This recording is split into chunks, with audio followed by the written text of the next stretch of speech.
My 7-year-old daughter's doing virtual school in our living room recently. I heard her teacher address a girl named Kelly a few times, which stuck out to me because my daughter's class is only about 15 kids and I know them all by this point in the year. A couple times more and I realized she was calling my daughter Kelly. My daughter's name is Keely, pronounced Keely. So after school was over I asked her if that had been happening all year in this teacher's class and she said it had and it really annoyed her. I asked her why she hadn't corrected the teacher if it annoyed her so much and she said she had repeatedly at the beginning of the year, but the teacher kept calling her Kelly, so eventually she gave up on reminding her. I sent the teacher a quick email explaining the misunderstanding but got no response. This teacher teaches a special subject, think music, gym, art, or language, not just one grade level. So my daughter will be in her classes for the next several years, so we couldn't just wait it out.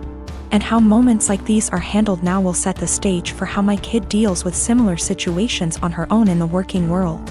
I encouraged my daughter to come to class early or stay later again, thinking maybe she hadn't heard or understood her last time.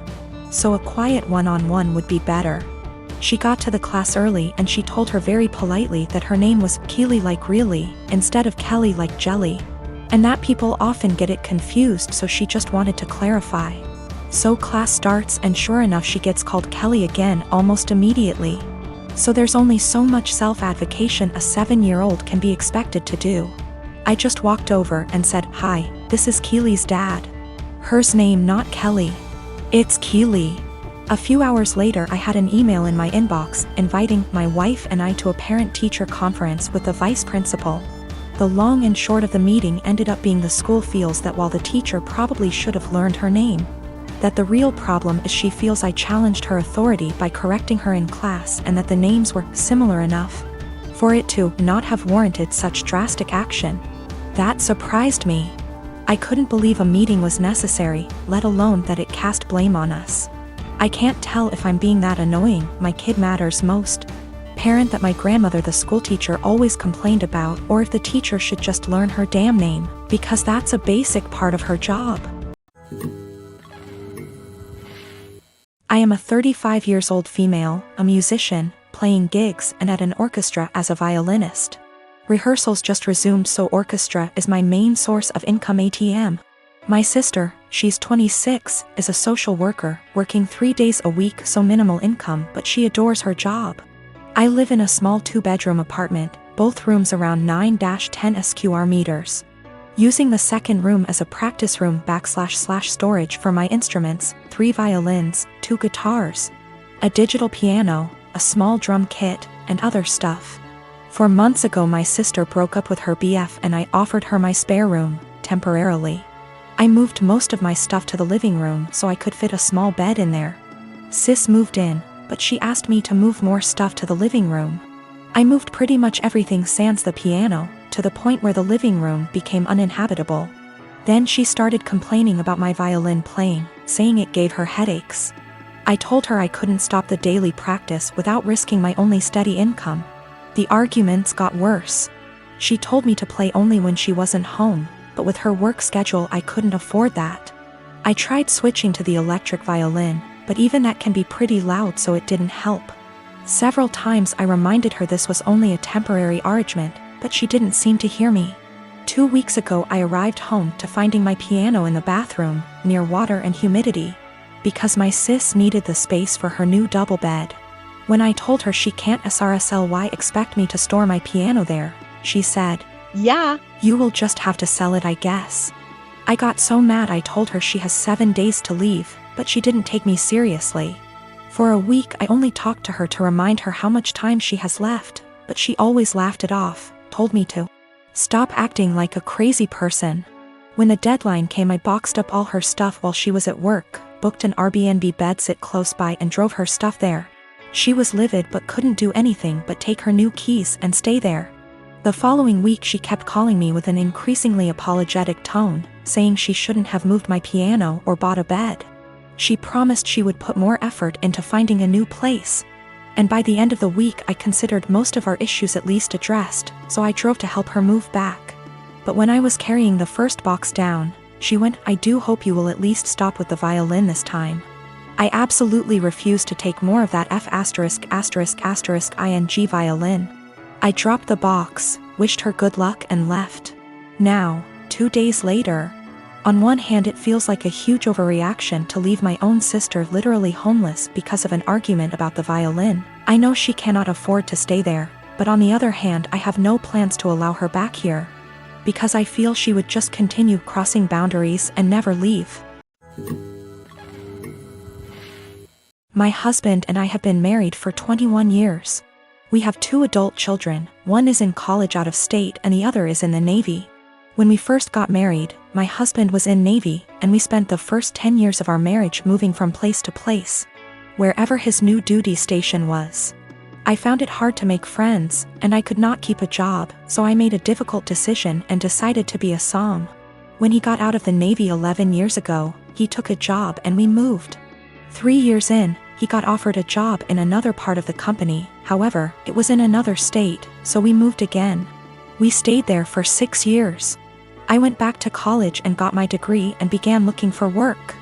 I found a job I liked in my field, and 6 months into working, he said he was offered a job with a new company and wanted to take it. But that would mean we would be moving almost 2,000 miles from where we were in a new state. I reluctantly agreed because the new state would have more job opportunities for me and we would be closer to our family, which is something that we have not had in many years. Last night my husband came up to me and said that there was a job opening in his company and he wanted to apply for it. It would mean a pay raise and better hours, but the caveat would be that we have to move again. We have been living in our new state for 3 years. I love it here. I have an amazing job and I am making great money. I finally have friends and am able to socialize. I told him that I am not moving again. Anytime we have to move, he always leaves first and I end up being responsible for selling / packing the house. And I am not doing that again. Our son's college is only 2 hours from here. We can see him twice a month. If we move, that means we would have at least a day's drive and would only be able to do that once or twice a year. Now my husband is upset with me and guilt-tripping me because he claims I do not support him. I told him that was BS because I spent most of my life moving from place to place to support his career. He told me that I am selfish and he is just trying to provide for us.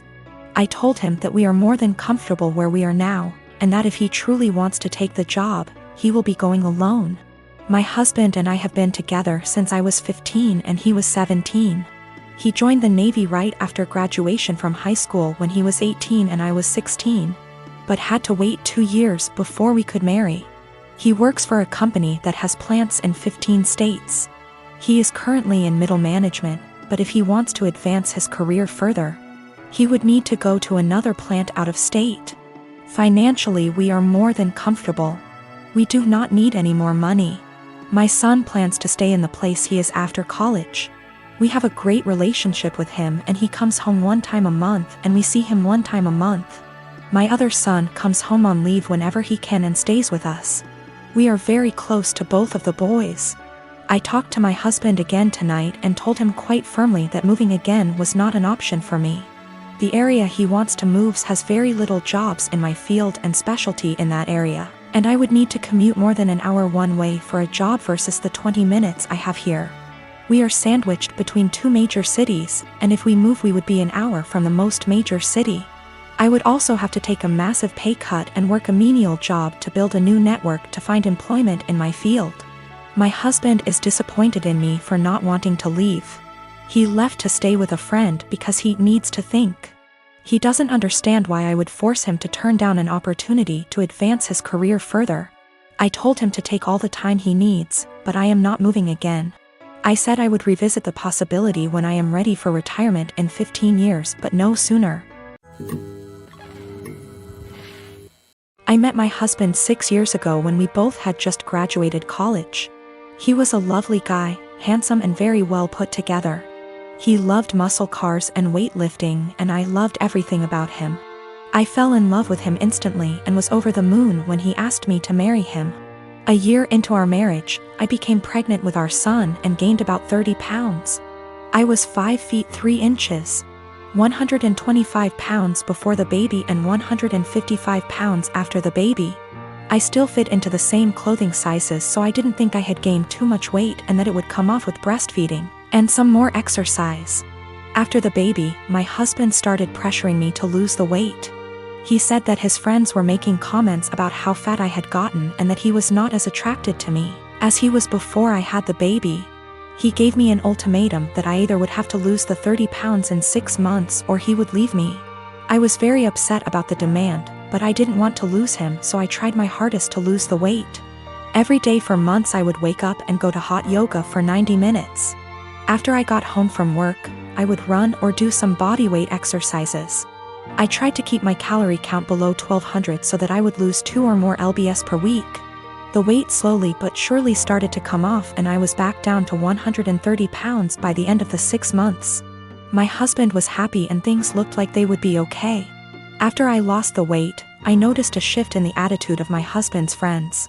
Most of them are perfectly nice guys, but a few of them are absolute pieces of shit, the same ones who called me fat. Once I returned to my old weight, these friends started to make comments about me and how sexy I was. I told my husband to make them stop and he said that he would speak with them, but the rude comments never stopped. I channeled all of my frustrations into working out and I lost an additional 15 pounds of body fat and got more toned.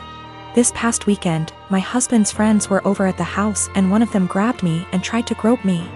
I told my husband, and even though he was angry at his friend, he was still angry at me. My husband said that I was leading his friends on by losing so much weight, and that I was trying to make myself skinny so that I could cheat on him. I was disgusted by this accusation and packed my bags and left for my mom's house. Last night, my husband called me and begged for me to come back home. He says that he knows that he was unfair and that he won't let his friend come over anymore. But I am so tired of dealing with this that I'm not sure I want him back. He's the one that told me to lose weight. But now he's blaming me for being too skinny and I'm afraid he's going to make me develop an eating disorder. But I also still love my husband and it hurts me to be apart from him.